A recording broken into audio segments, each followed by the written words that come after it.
Hey everyone, got another video for you here today. This one's a little bit different than the past couple where we've been focusing on team movements, things like setting screens and cuts and things like that. This one today we're going to be talking about the number one mistake that I see made by youth players.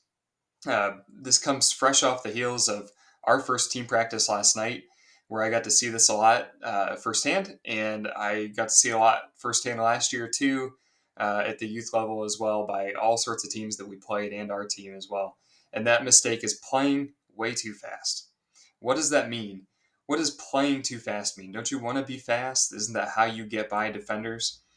Well, sometimes, but not always. The key to getting by a defender is really to trick them. And how do you trick them? You got to make them think that you're going one way. You got to make them think that you're playing at one speed and then you change speeds. And that's really what playing with a good pace means. It means playing in a way that your defender doesn't know what's coming next. If you watch pros all over, and this is nothing new. This is dated back to basketball's first inception. Is you see the good players, they play with a pace that makes them under control. They play with a pace that allows their teammates to understand what they're doing on the floor. Sometimes that means they are running as fast as they can. Sometimes it means that they're jogging or walking or maybe even standing still. That way, they're like I said, their teammates understand what's going on and they're setting their defender up for something a little bit different. So I've got a couple clips that we're going to show here in a second, and the thing that I'm going to be drawing your attention to is not just the ball handler and how the ball handler will change speeds and direction to set up his defender and get by him, but also what his teammates are doing around him, whether they're running, they're standing still, they're moving with a purpose, where they're trying to catch their defender off guard and create space or opportunities for their teammates. Let's go take a look at it. Okay, first video up here. This is Fred VanVleet and the Rockets playing the Warriors the other day, and I'm going to let this roll as I talk. And what I want to draw your attention to here is a couple things. Number one, you see Rockets have just brought the ball down the floor. You can tell because the center here at the back is just running into the play. So they've just gotten the ball down the floor, and you can see first thing I want you to see is the other three teammates that have just gotten down the floor.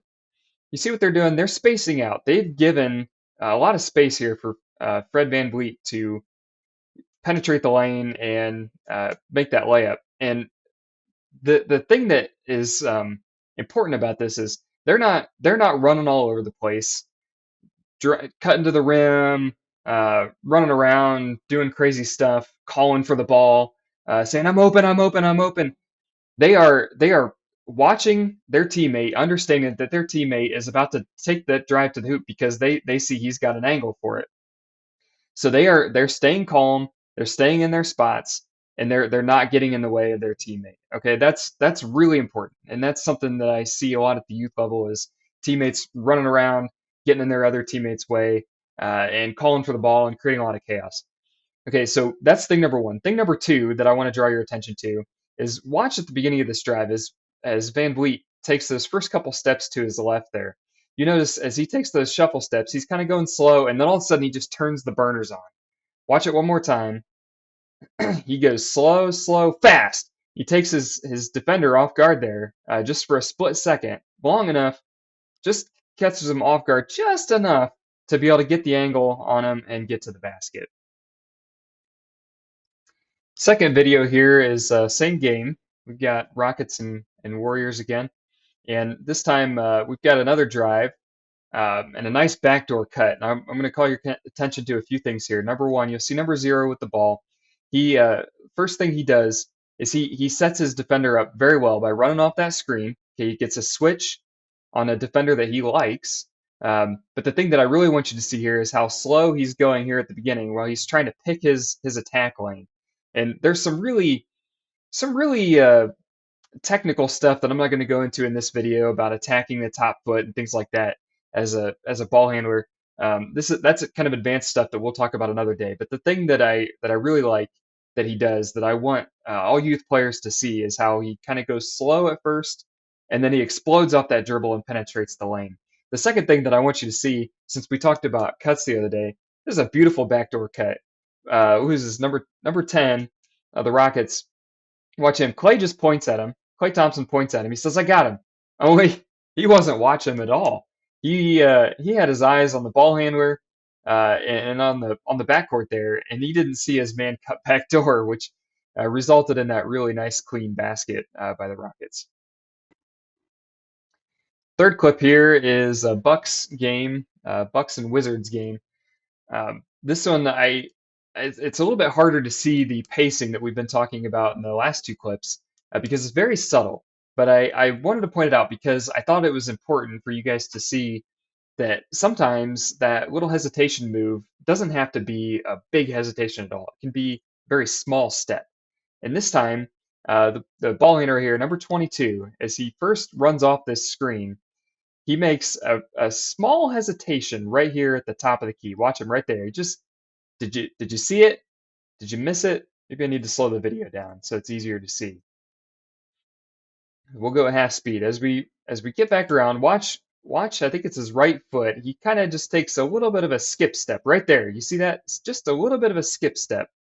Skip, skip right there.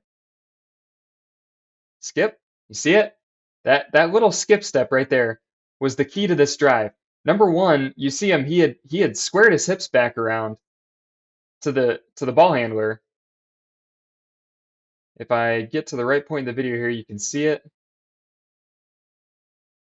See right here, he started to square his hips back around because he thought I've got him. He's slowed down enough. He was going to be able to get in front of him and contain the play.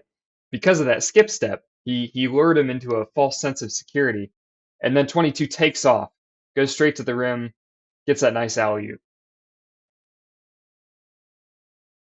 Third clip here, we've got Rockets and Warriors again, and you might, as you watch this video, think, what am I trying to point out about spacing in this particular one, or pacing? I mean, um, well, it's this one is more about the pacing of the teammates because you notice the ball handler here, number 5, as he makes this pass, he's not taking any dribbles. He's not trying to catch his defender off guard in any way, and neither does I'm not sure what number that is. The guy that receives the pass right there, he doesn't make any slick pacing play there. He goes straight to the basket as hard as he can. Yeah, he does. The thing that I really wanted to point out here is the teamwork in totality, the pacing that they all play with. Look at this. We got number 10 down here standing in the corner. He had his hands on his knees for half the play. It was his number 3, number 9. He's walking. So is number 0. He's walking as well. So what did they do here that really created this play for them? They were all playing it slow because they all know what they're trying to do. They are trying to make an entry pass to 28.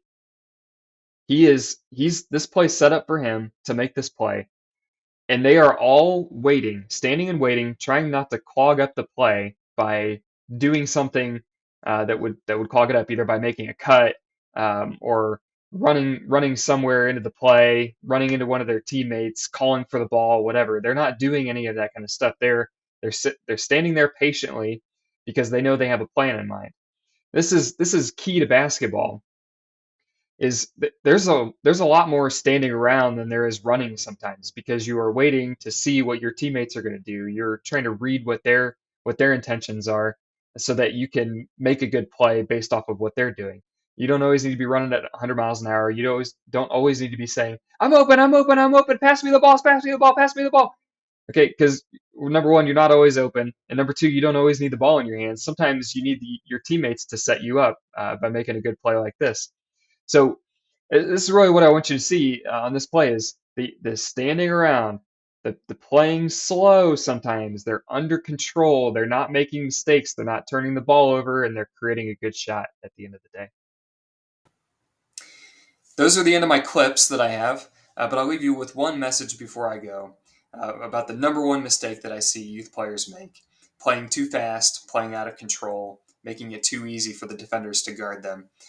You need to sometimes just walk or stand still and understand what your teammates are doing on the floor before you decide to run again. It's okay to stand there. In fact, if you don't understand what you're seeing in front of you, if everything seems like it's chaos, then it's probably best to stand to the side somewhere, away from the ball handler. Don't call for the ball. Understand what you're seeing before you make a move. Try to make moves that are premeditated towards a result that you're trying to achieve. If you see a ball handler maybe struggling to shake his defender, run up and set a screen on him. Then, if you understand that that's what he's trying to do, he's trying to make a move to get to the rim. Well, run up and set that screen then. Or if you see your defender looking towards the ball and he doesn't see you at all, that's the time to cut to the basket.